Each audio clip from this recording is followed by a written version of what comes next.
I'm Connor Anderson with KUOI FM in Moscow, and we are here with King Youngblood. What's good? Hey. You guys want to introduce yourselves? Sure. Sure, I'm Chet Peterson. I play cello in the band. I'm Cameron Lobby Jones. I play guitar and I sing. I'm Paul Stickstoop, and I play the drums. Sam Garcia, and I play bass. Cool. Nice to meet you guys. Nice to meet you too.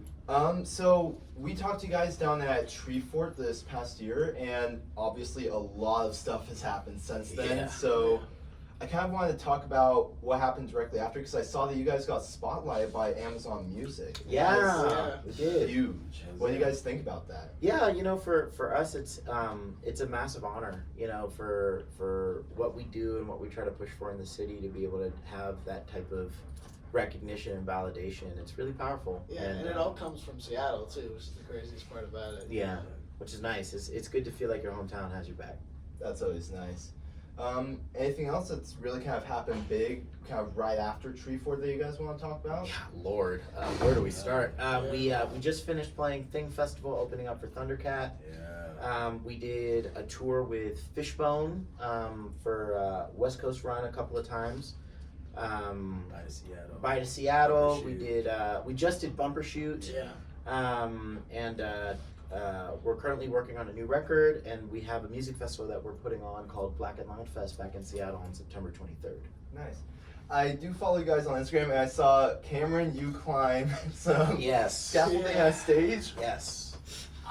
That's just so amazing. Thank you. And what kind of went through your head just building up to that moment, climbing the scaffolding? And Well, everything? it's funny because it's like we got there the day before to the festival, and I don't know. I feel like all of us do this thing where we kind of case the place before we get there. And I remember it was really funny because it was during a set changeover, and I just kind of walked by and I introduced myself to like sound crew and everything, and just went back and like, you put this one out really quick, and it was just like, yeah, it's so nice to meet you guys, and the trust was right there, and I was just like, all right, we'll see you guys tomorrow. Yeah, I mean, it's just a big ladder, so. Yeah. I don't know. I'm kind of like the mother of the band. I was like, dude, get down. Uh-huh. Get down. The funny thing is, we Yeah. went to Bumper Shoot, and they have these big green wooden boxes. Yeah. around all the Around trusses. it, yeah. So they're like, yeah, None of the other stages had Not a it. single other stage had it. So. They knew what stage we were we gonna saw play. what happened. It was like, Yeah. we don't want That's that. alive. again. And I'm cool with that. Like, as long as you don't give me the option. But it was one of those things where it was very gratifying, because it was like we actually made an impact to the point where it's like you had to remold change the something stage. and set up for it. And So- then plus we were the first band on Sunday, like to open up the show. So we were like, oh, we're gonna make it be known that King Youngblood was in the building. Yeah. That was amazing to see. I mean, it's completely different than when I saw you guys live in Boise. You guys had a very small stage, but Cameron, you still had amazing stage presence. Jumping off into the crowd was Thanks, man. absolutely amazing. Jumping on you. something. Yeah, I really appreciate that, Connor. For us in King Youngblood, we try, especially considering that 3/4 of this band is brown. Shout out Chet, my boy. For us, we don't get a lot of opportunities to really feel like we're able to be our full selves. So when we're on stage, it's one of the rare chances we get to be our authentic self. And I think that's really what's created the difference in our live show, because it's less of just a show and more of an immersive experience. And that's, I think, why we'd probably be doing so much insane stuff, Yeah. I mean, plus also, like, we've got a new drummer too. That'll do it. Yeah. So you guys want to talk about that? How have you kind of meshed with the band and everything? Man, it's been an amazing experience. I mean, it all happened so fast. I mean, and I kind of jumped in, and first of all, just kind of being an honest with my guys here. Like we gelled off stage, on stage, and I just kind of jumped in, and I keep telling them they bring this rock out of me that I never knew I had. And I mean, next thing you know, I'm going crazy. But it's been an amazing experience, and just kind of being with a real band that's established, because I've been playing music all my life, and so it's amazing. So yeah, it's been a great experience. That's good. Yeah. So you guys mentioned they have a new album coming up. Yes. Yeah. What's kind of the story with that? What is it all about? Yeah, so I can't give away too many details, but what I can say is that we're currently recording this new album with Eric Lillavois from London Bridge Studios back in Seattle. And he worked with us on Big Thank, and just as somebody that is really put so much belief and focus into amplifying our message, which is huge, especially for the role of a producer. But this next album, especially after the momentum that we've been experiencing with Big Thank, is centered around ego death. It's coming to terms with changes that you might not have been making intentionally but happened anyway, and trying to navigate your feelings around it. It's I think that Big Thank was definitely a very like college forward album, and it was one of those things that was trying to document the celebration of being immersed in music and all the different ups and downs that come with the college experience. But you know, since graduating and feeling that momentum, it comes with different pressures. And so a lot of this new album is not just introspective, but trying to have anthems that remind folks that it's okay to navigate the changes. It's amazing. Thanks. So anything else you guys have been up to? I saw you guys were at Bumbershoot. What was kind of everything going on there? You got me with the Uno reverse on that one. It was beautiful. Yeah. I mean, just seeing, you know, it had been such a long time since the festival had been, you know, in our city, and it really creates so much, like, you know, sense of like music community. Yeah, When you Seattle get to- showed up, bro. Yeah, when you get to Yeah, go down there, yeah. especially this year was super local. Yeah. And, you know, some of the big acts were still, you know, traveling across town, but when you go to the artist lounge, everybody's there hanging out, right? Yeah. And you can, you know, you get a chance to meet your peers in the industry a little Mhm. better. So Yeah. it's always such a great opportunity as an artist. And, you know, after you play your show and you're in the crowd, it's such a Right. good time. You Yeah. know, there's like, I mean, I want to say there's like 15,000 people there probably, yeah. but Strong. And It was and especially awesome. for me and Chet, you know, we're both second generation Yeah. Bumbershoot artists. Yeah. Both of our folks played Bumbershoot back in the day, and so it was just a very full circle moment. Again, like more of that validation that really does go a long way for not just reminding yourself in the moments of slog or in the moments where it's like you really got to put in that 11th hour, that it's worth it. You know, it was one of those moments where we not just felt connected to the city that we're from, but felt like we had a chance to actually be. yeah, it's like nostalgic. You know, Yeah, like yeah, there's yeah. something very different about it, especially with that festival. And you know, that was only what 2 days ago, Yeah. Yeah. or 3 days ago, Yeah. excuse me. Yeah. But yeah, so just another powerful moment. Big shout out to Bumbershoot for that. Yeah. And another again, we were the first band, so we had to make a mark, and I believe we made that mark just by just us. How we connected with each other on stage, and just the props that we got afterwards. Yeah. That was mad love, you know, and we appreciate that. So Yeah. it was amazing. We'll see them again next year. Yes, Sure, yes, yeah. For definitely. 51. Right. Definitely. So Bumbershoot's been going on for 51 years. Well, next year This it'll was be. the This was the 50th, 50th yeah. anniversary of Bumbershoot. Yeah, and it's huge, especially because you know Bumbershoot is probably. Oh yeah. Your mother? Bumbershoot is you know, probably Seattle's most well-known music festival. It's probably the music festival that is the most iconic and specific to the history of Seattle. And they recently just got new owners that have completely, you know, redone the structure of the festival in a way where it actually put on for folks that are from the city. Yeah. You know, it was crazy. Like the amount of stuff they pressed into that festival over 2 days. Yeah. They had petting zoos. They had like immersive witch hut. They had They like free tattoos. free tattoos. Yeah. They had like fashion district stuff. They had chiropractors Yeah. backstage for the artists. Yeah. It was tight, Sounds and amazing. that Yeah. along with just For so free. many incredible artists, both from, you know, with a local focus as well as a national focus. It just felt like, I don't know, I felt like everybody in Seattle like smiled a little bigger after that. Yeah. It's always nice. I kind of get that same feeling when Tree Fort's going on in Boise. It's Yeah. the same Yeah. thing. We've only been going for 10 years, so nowhere near where Bumbershoot is. No, but like Treeford is another one of those festivals. I Yeah. remember the first time we played it was like, I love Treeford. I mean, Yeah. the city of Boise too is Yeah. like This such year a fun place. mhm. was so much bigger than it used to be. It literally used to be chunks of wood that were strapped together by kids my age. I literally had elementary school friends making the Yeah, boards and man. signs down there. Well, thank you. Yeah. Thank you for your service. Seeing it just grow so much was Yeah. absolutely insane, but still being focused on the city is such a huge part of Yeah. concert venues. Yeah, man. We're really grateful that, especially in the Pacific Northwest, there's a very real music community. And it's not just bound to city lines or county lines, but it's, across the entire, Washington, Idaho, Oregon, California, even Montana has some really solid stuff going on over there too. And it's just one of those things where we are always going to rep Seattle, but it feels especially powerful to be able to rep the PNW. For sure. It's always fun to be a part of the Pacific Northwest. Yeah. We're stoked. I feel like that representation comes in so many different forms, and especially with the things that we're trying to pull off and accomplish, especially, Black and Loud Fest, like we were mentioning earlier. There's not a lot of people in our genre that look like us. And it's incredibly important, especially to make sure that as much as we're representing Seattle, we're also representing who we are as people. And putting together this festival, it's the second year of Black and Loud Fest. Our title sponsor is Jack Daniels, big shout out. And they've signed on this year and for years forward, but especially with this year, it's the first time we've had the infrastructure to really do things bigger. So, we have national headliners coming in like Nick West, Big Joni, Pleasure Venom, April and Vista. The OBGM's coming in from Toronto. And then still having a massive local focus.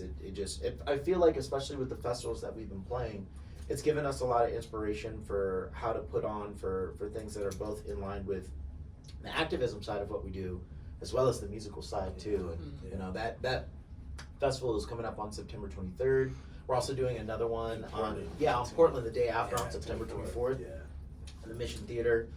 But just, I feel like with all of the festivals and all of the momentum that we've been really feeling this year, it's given us a lot of notes to look for how to pull off things on our own too, and just feeling that experience and being on the receiving end of what awesome festivals feel like for the artist experience and also for the audience experience too. It's definitely something we're focused on curating for Black and Loud Fest.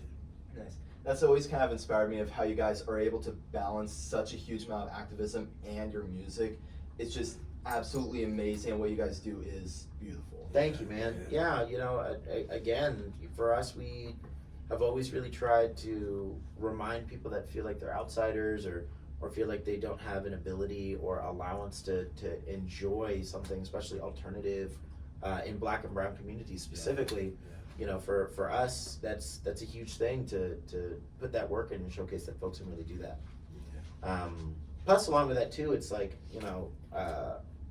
that activism side, Black and Loud Fest, it's our second year, but even before then, we have a youth mental health nonprofit called Hold Your Crown. It's a 501c3 under the Allied Arts Foundation, and it focuses on destigmatizing youth mental illness. Reminding folks in that same way of reminding folks that look like us that it's okay to be into the things that you're passionate about.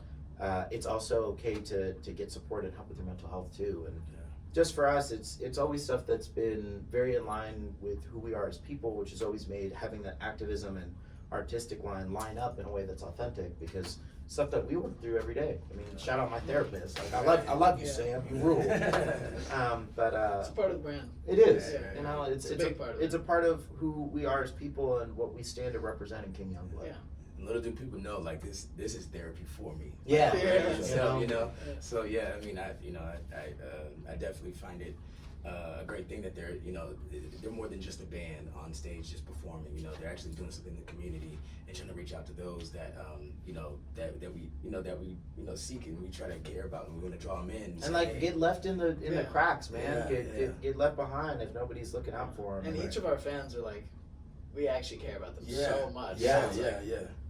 We want to make sure they're supported in every single fashion, whether it's musical or mental Yeah. That's amazing. So I know you talked about Black and Loud Fest a little bit earlier. Is there anything else you want to expand on it? Because it sounded like you went very in depth on it. Yeah, man. Just I'm personally really stoked.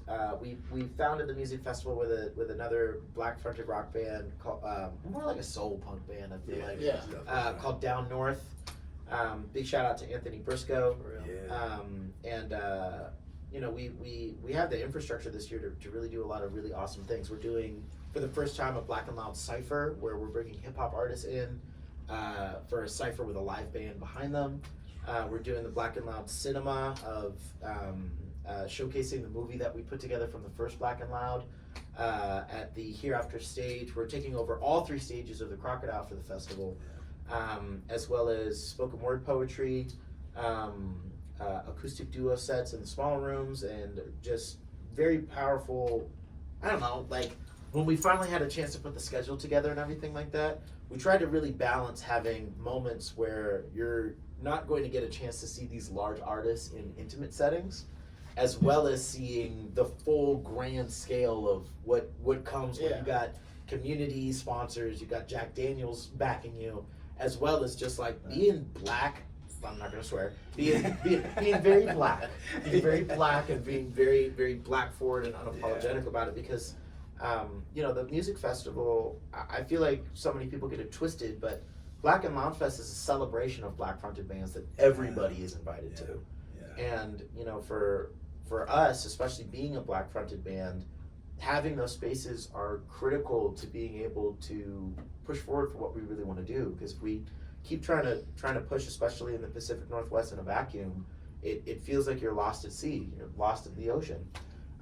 But putting on a festival like this is especially to showcase to other young black and brown kids that, hey, there's a community for you here, and we want to put you on the same way that folks have put us on too. Right. And not to mention that, we really appreciate doing this with Down North, specifically for, Anthony Briscoe. He's actually the one that found me to this van. He linked us. So he, as soon as we gotta tell that story, bro. It's a good story. Yeah. So I guess as they were going in transition of trying to find a new drummer, Laura, our manager, immediately called Anthony Briscoe and said, hey, we need this specific drummer. Especially because I put in, this is Laura. I don't think I even told you guys. I put in specifically like, can we get a black drummer?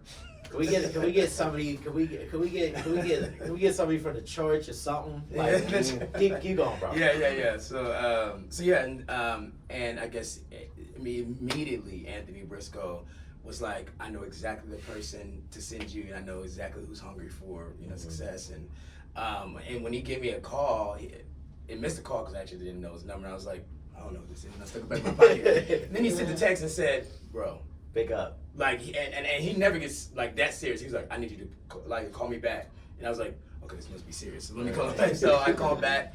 Next thing you know, 2 hours later, I'm on the phone with Laura. We're talking like for an hour. And at midnight, on a Thursday night, I went to go see them at Denny Park for the very first time. And and I'm not gonna lie, in the back of my head, I kind of had this like checkbox of seeing, okay, did they got this? Did they got this? Mm-hmm. And I mean, all those boxes were not only checked, but I was amazed at what I saw, and I was like, dude, these cats are dope. Mm-hmm. So yeah, it just happened to come together, and I mean, it's been amazing since, and it's just been kind of skyrocketing from there. And so just meeting everybody, and then me and Sam, we kind of got this bro thing going on, we both PKs, preachers kids, we're coming from the church, but man, when we step on stage, it's just like we rock out, we basically show our talent, our gifts, and remember who they came from, mm-hmm. But it's amazing just kind of being with these people and just I don't know, it's been an amazing experience. I mean, I've been so busy, like people are like, dude, you don't call me anymore, you don't come and hang out anymore. I'm like, just go to KingYoungblood.com. Talk nice. Yeah. That's all I gotta tell you. And they're like, bro, I had no idea. Yeah. So this is what I've been spending most of my time with. So that's always fun. Yeah, man. So I saw you guys, or at least you, Cameron, were on Fox 12 live in Seattle. Yeah, Fox 13. Me and Chet did. Bumbershoot invited us. Man, Bumbershoot. I'm looking back at it now. Bumbershoot. They put us on. They really did. They did. Like I saw we were on Dub C, and I was like, what? Really? Yeah. Damn. But no, we were on Q13 Fox. Chet and I played live on air, and they had us just do an acoustic duo set, and it was a promo for Bumbershoot. But it was one of those moments where like. I looked back at that video and I was like, whoa. Yeah, it was a nice video. It was a nice video. Q13 Fox has been very supportive of King Youngblood, especially in the past with things relating to Hold Your Crown when we first launched it, different, shows that we've played and things like that. But I don't know. They're always so nice, and it's always such a smooth, easy production when we show up there. So yeah. It's like, bang, that was, I didn't even remember doing the interview because it was so quick. Yeah. And then I look back and I'm like, oh, that was so fire. Yeah, These you guys know? make me look awesome. Yeah, and it was, So, and you know, it was especially interesting because it's like the setup they have over there. Those microphones, yeah. the vocal Yeah. mics and all that, those are lav mics, Yeah. They pick it up nice. Like though. they put a 58 on a single speaker that Chet and I both played I was out a little of, worried. Not but to be it honest. sounded awesome. Yeah. Dude. And it was sounded good. it was you know, for us we love doing the full blown rock show. Yeah. But when we get those opportunities to strip it back into acoustic or unplugged It's shows, a different kind of fun. so, for Yeah. sure, because it gives us a chance to, I think, removing those bells and whistles gives us a chance to really connect on the song level, And showcase. you know, the song, and too. especially for me and Chet, you know, we're both Chalice Chet clearly better than I am. But you know, having that classical and that acoustic background with things. I mean, we had cello in this band Yeah. before we had drums, and just having those moments to be able to be a little bit more connected to the stories behind the songs by focusing not as much on, you know, like, am I climbing the truss at the show, or like, Yeah. is Savvy about to like do a backflip off the kick drum? Like, it's, I mean, you're sacrificing a certain amount of, you know, but what you that get, intimate. but what you get when in you do return, climb. the exactly, trust. true. So. But what you do get in return is an opportunity for folks to really see and connect with the songs. You know, we're big believers, especially since we've been writing this new album, of a good song is a song that you could play with just your voice and with a single instrument, Yeah. and it'll still give that same kind of impact. And It'll still get stuck in your head. yeah, and you know, that was a big test that we did, especially with Big Thing too, of just like our writing process is we don't do it with anything electric. We're doing everything like as close to the heart as possible, and I think that's what has really been a really big catalyst of difference in how our music is connecting with people. It's a big honor in that way. That's amazing. So we've been going for a long time. Mhm. It's always an honor to have you guys here. You guys are absolutely amazing. Do you have Yeah. anything you want to plug, like albums, concerts, anything? I know we talked about that for majority of the interview. Yeah, but for sure. Yeah, we're playing Black and Loud Fest on September 23rd in Seattle at the Crocodile. We're playing Black and Loud Tour the day after in Portland on September 24th. We're currently working on an NFT project with the NFT community in Seattle, of releasing some very exclusive acoustic renditions, just like we were talking about, Yeah. of a lot of our music. We actually have an orchestral version of Too Late Too Soon that you can only get through there. But aside from that, follow us at King Youngblood on King Youngblood Music on Instagram, Spotify, Twitter, all the good stuff. Because Pullman and Pullman and Moscow, right? Yeah, Pullman and Moscow. We not that far from y'all, so we coming in for Cougfest tonight. But don't think this is the last time you gonna see King Youngblood. You heard? Right, definitely. Nice. Well, thank you guys for coming. Thanks for having us. Thank you. Appreciate it, man.